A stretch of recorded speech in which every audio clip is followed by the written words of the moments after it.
Back in 2017, Mayor Hinckley announced the intention to revise the zoning ordinance and the subdivision ordinance. The project to revise these two ordinances is a result of problems with the Tyler subdivision.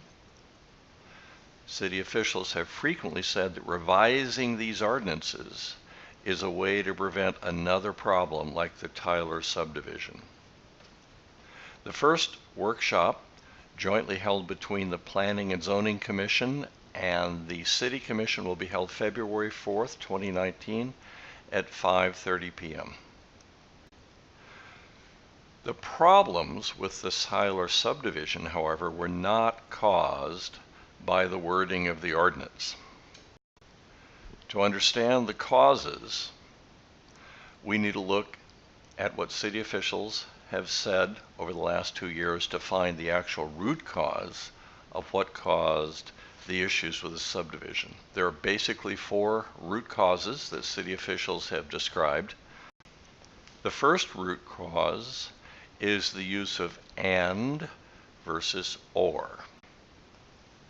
And, as the English Oxford Dictionary definition says, is a conjunction. It's used to connect words of the same part of speech, clauses, or sentences that are to be taken jointly. And that is the key thing. And connects things. For example, bread and butter, hamburger and fries. If we look at the definition of a minor plat in the subdivision ordinance, we can see that it has the word and in its 2 major clauses. It is a plat involving 4 or fewer lots fronting on an existing public street, and where, per the building official's determination, there are 3 more tests, but that's all in the second clause, which is joined to the first clause by and. In our case, as the building official and the city administrator have testified, they substituted and for are. They used are instead of and in interpreting this regulation. So instead of taking both clauses of the definition at once, they just used one and elected to ignore the first part. They used the part where the building official makes determinations about the plat, but ignored the part involving 4 or fewer lots on an existing public street. When and occurs in a regulation or ordinance, it means both conditions have to be satisfied. So this is root cause number 1, as described by city officials over the last several years. Has nothing to do with the wording, it has to do with the use of the word and or are in reading the ordinance. Second root cause, a minor plat is still a subdivision. That's a phrase the mayor and building official have used. This shows a confusion of general and subordinate clauses, and this is also fundamental. Here's the definition of a subdivision. It's rather long, but in the middle you can see it talks about lots fronting on or adjacent to streets, alleys, squares, parks, etc. It has the word adjacent in the middle of the ordinance. The definitions of a subdivision and a minor plat are not equivalent. All subdivisions have to meet the requirements for a subdivision, obviously, but minor plats must meet the requirements of a subdivision plus the requirements of a minor plat. We have the use of and again, conjoining those 2 facts.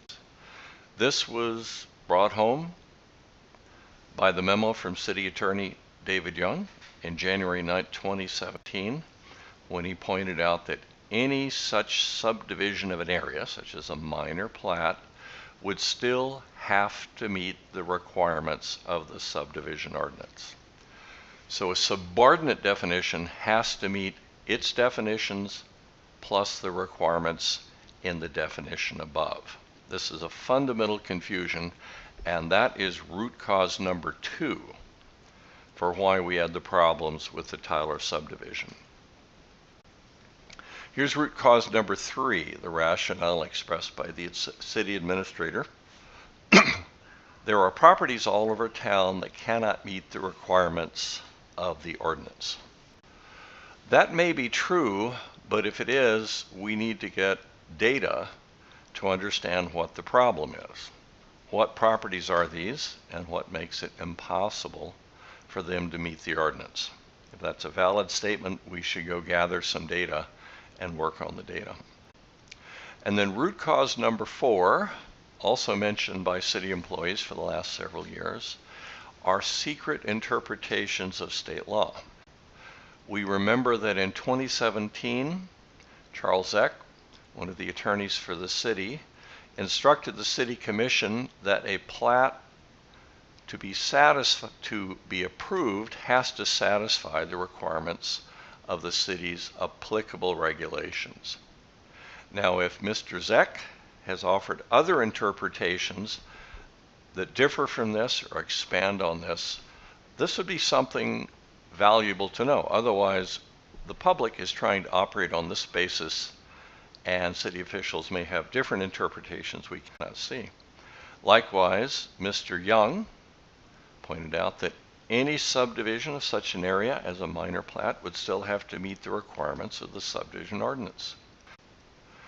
So, if the city's attorneys have issued other interpretations of state law, this needs to be in writing and it needs to be made public.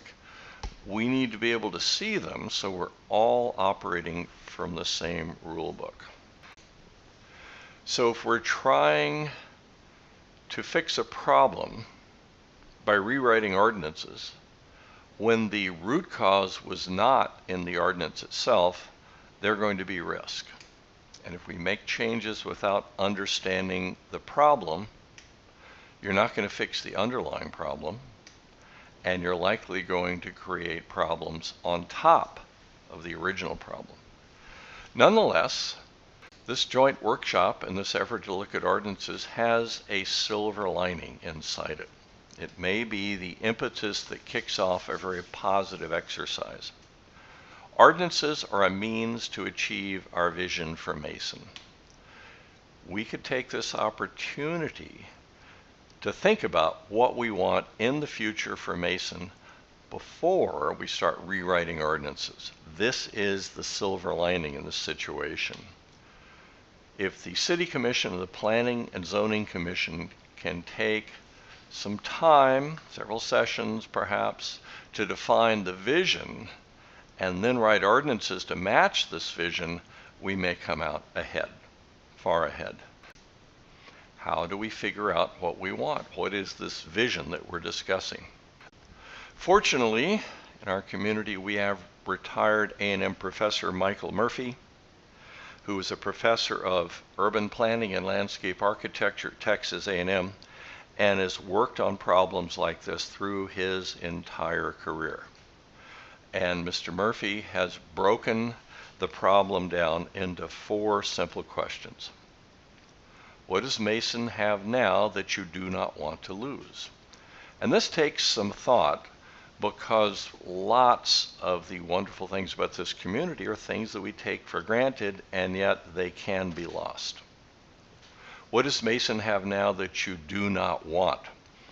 These are problems that you see around in the community. You'd like to have less of the problems, or you don't want them at all. What areas of improvement do we have in the community? What things are not here now that you want to avoid? In other words, what new problems could show up that you'd rather not have show up in the future? And what things are not here that you would like to have? What things do you think we should have in the future? And this is not just a direct personal question to you, it's a question for all of your constituents. These 4 questions: what do they want? What do they want to have less of? What they want to avoid in the future? And what would they like to have in the future we don't want here? What do the citizens of Mason have, and no one better to talk about this than the elected representatives.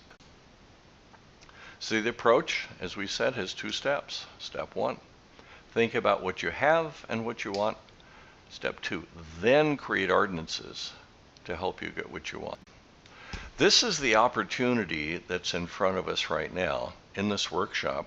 If instead of rushing to write ordinances, which are probably not going to fix the problem they were meant to fix, we should take some time and think through our vision for the city, and once we've done some work on that, try to define ordinances that help us reach that vision. Thank you very much. This is the definition, of course, of minor plat that we just saw. It only talks about lots fronting on a public street. It's different than the definition of a subdivision.